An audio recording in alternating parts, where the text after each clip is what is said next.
आपल्याला मुलांना मधल्या वेळेत कधीही अचानक भूक लागते तेव्हा बनवा ही झटपट रेसिपी। एक पॅन घेतला आहे, त्यात मी थोडं तेल आणि बटर टाकलं आहे आणि ह्या काही भाज्या चिरून घेतल्या आहेत। कांदा, शिमला मिरची, टोमॅटो उभे चिरून घेतलेले आहेत।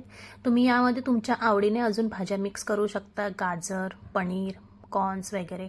आता मी यात चवीप्रमाणे मीठ टाकलं आहे आणि काळी मिरी पूड टाकलेली आहे। त्यानंतर 1 चमचा सोया सॉस टाकला आहे आणि 1 चमचा रेड चिली सॉस टाकला आहे। आता हे आपल्याला मीडियम टू हाय फ्लेमवर 2-3 मिनिटं परतवून घ्यायचं आहे। आपल्या भाज्या हा थोड्या क्रंचीच राहिल्या पाहिजेत।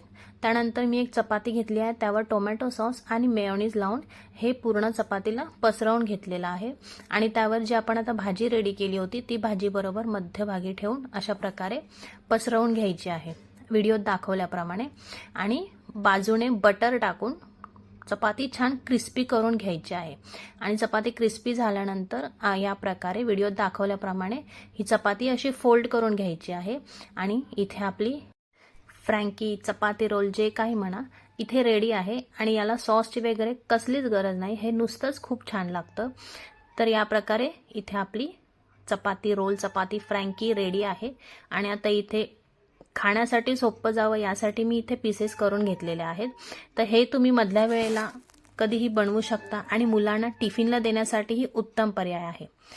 एकदा नक्की ट्राय करून पहा आणि चॅनेलला नक्की सबस्क्राइब करा। पुन्हा भेटूया नवीन रेसिपीसह। बाय।